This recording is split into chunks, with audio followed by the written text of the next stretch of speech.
ina son ki koma cikin dangin ki ci gaba da rayuwa normal.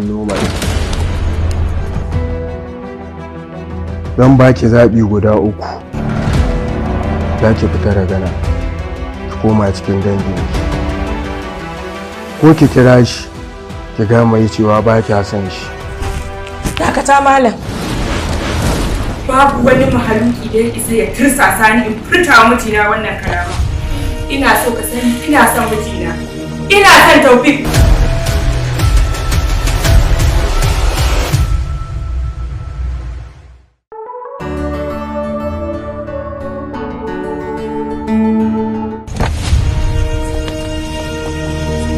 To wallahi sai ka sake. Sai dai ka zaba ko ni ko ita. Ke fi kika hasasa wannan bikin. To da na assasa shi yanzu na ce a rushe shi.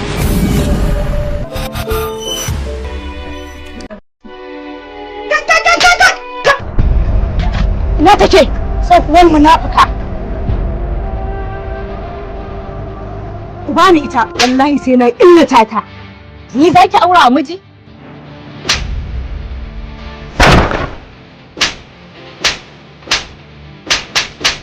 Wallahi ban taba sanin kai jahili bane, jaki sai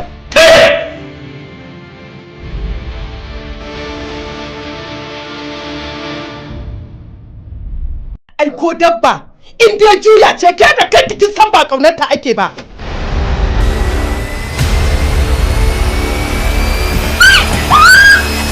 Na so a ce na rayu da kai rayuwa na har abada. Na so a ce na cika adadin numfashina a gidanka. Amma na fahimci ƙarfin gudumar da take son ta rusa ƙofar da na rufe ta fi ƙofar ƙarfi. Taufik, ina so ka zaɓa ko ni ko wannan jaka. Ai jaka kin baro a gida.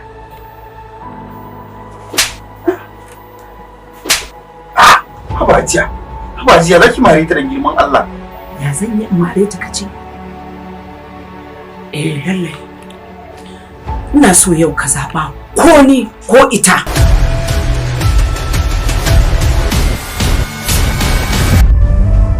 Hafsa! Na rena wayo. Ashe masifar taki duk a waje take, a cikin gida ki kasa ka tabas. Shi fa yaƙi da kuke da harshen kawai za ka iya kar mutum. Allah ya rasa. Ni na rasa wani irin asiri yarinyar nan taimaka. Ka susuce haka, ka kasa gane komai, ka manta da mu, ka miƙe za ka je wancan aloban. Wannan auren tun da aka yi shi nake da dama da na sani da ba a yi shi ba wallahi. Wai ku mata wani irin tunani kuke da shi? Tunda har kika ki jin magana ta to wallahi kin riga kin gama daura aure da tashin hankali. Ke! Farida.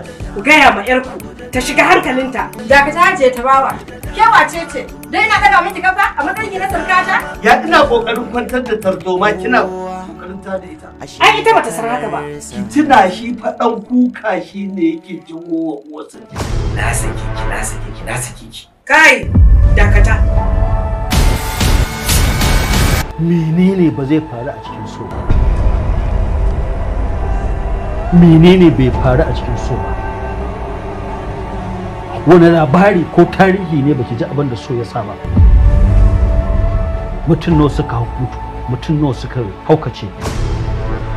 Wallahi idan mutum ya nemi ya raba zai iya rasa ransa. To sai me? Kai ka isa ka faɗa min abin da ya dace da rayuwata? Kai saka faɗa ba haka. Ina so ka sani ina son mijina yau. Gobe ina son shi kuma har abada zan ci gaba da san Taufik. Ba zan taɓa daina son shi ba.